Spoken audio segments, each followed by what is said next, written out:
Can a foldable phone really be thinner than your average pencil?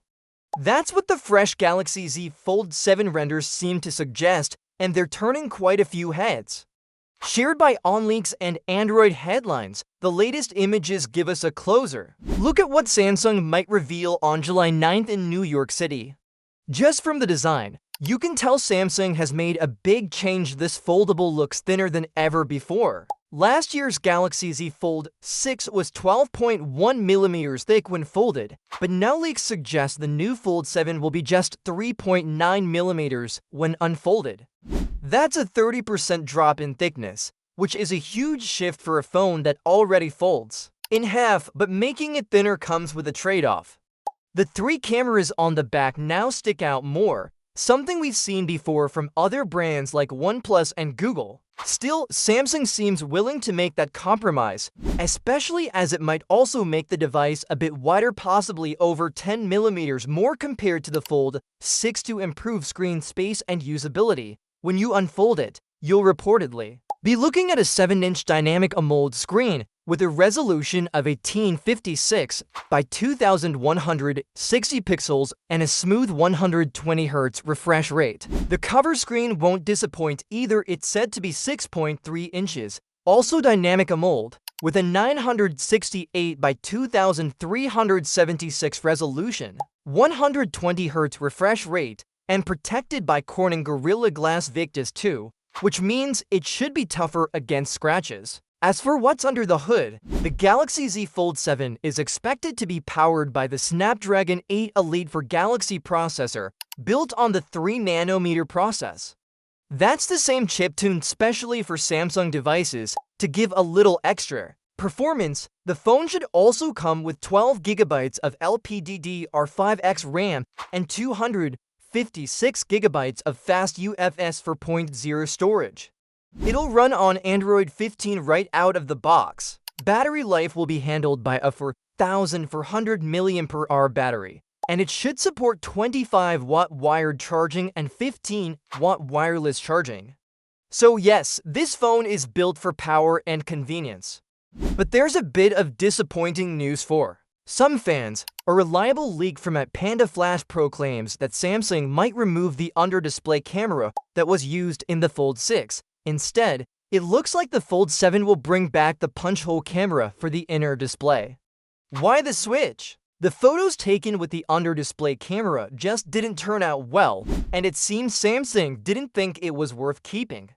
On the camera side, the Galaxy Z Fold 7 is expected to feature a triple lens system on the back that includes a 50 megapixels main camera, a 12 megapixels telephoto lens, and a 10 megapixels telephoto sensor.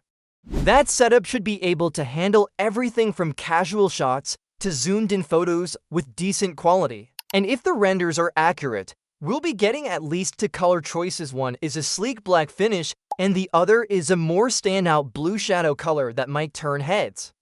With the launch just around the corner, it's exciting to see how much Samsung has managed to pack into a thinner and wider foldable.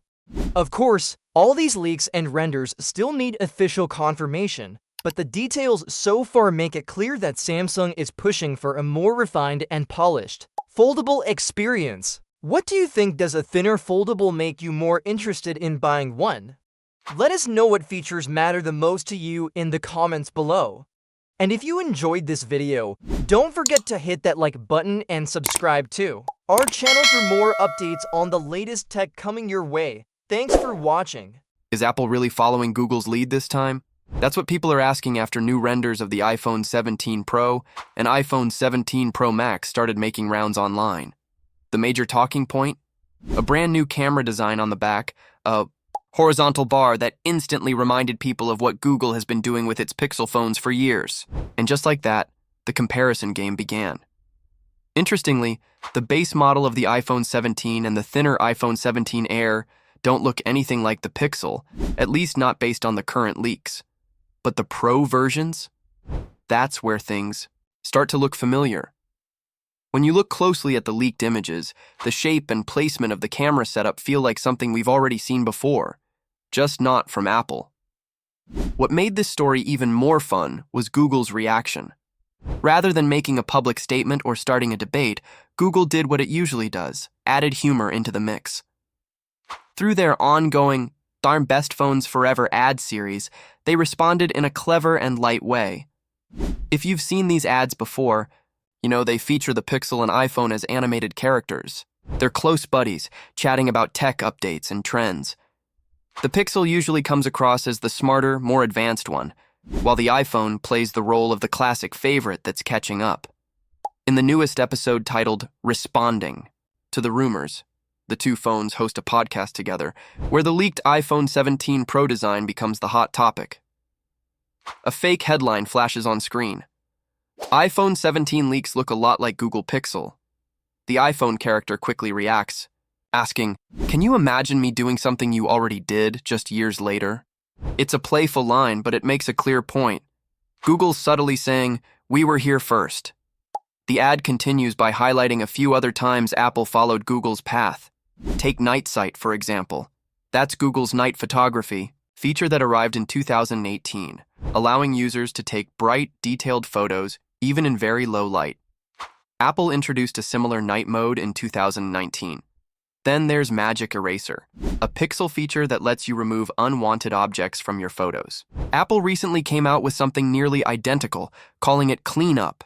And even widgets, which have been around on Android phones since 2016, only made their way to iPhones with iOS 14 in 2020. All of this is done with a humorous tone. It's not meant to be harsh, but it still sends a message. Even though Apple dominates in sales, Google often brings out smart features first. The rivalry is not just about who makes the most phones, it's also about who sets the trend. For the iPhone 17 Pro's camera bar, there's still debate.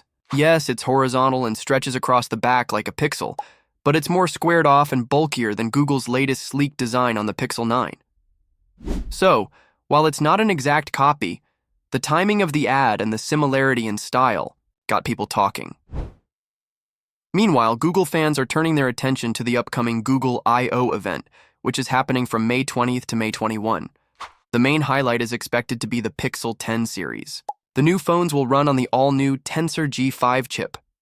Unlike earlier versions, this chip is fully designed by Google and manufactured by TSMC using a 3-nanometer process. This could mean better performance, improved battery life, and tighter control over both hardware and software. So while the Apple versus Google rivalry is nothing new, it's heating up again, this time over design and innovation. Apple is known for clean designs and consistent performance, but Google wants users to remember that it often leads in introducing useful features. Thanks for watching, and I will see you in the next video.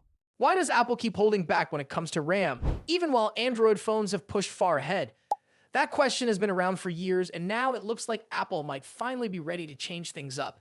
iPhones are known for their smooth performance, no doubt, but when you compare them to Android devices, especially high-end ones, Apple has clearly been behind in one area, memory. Most top Android phones have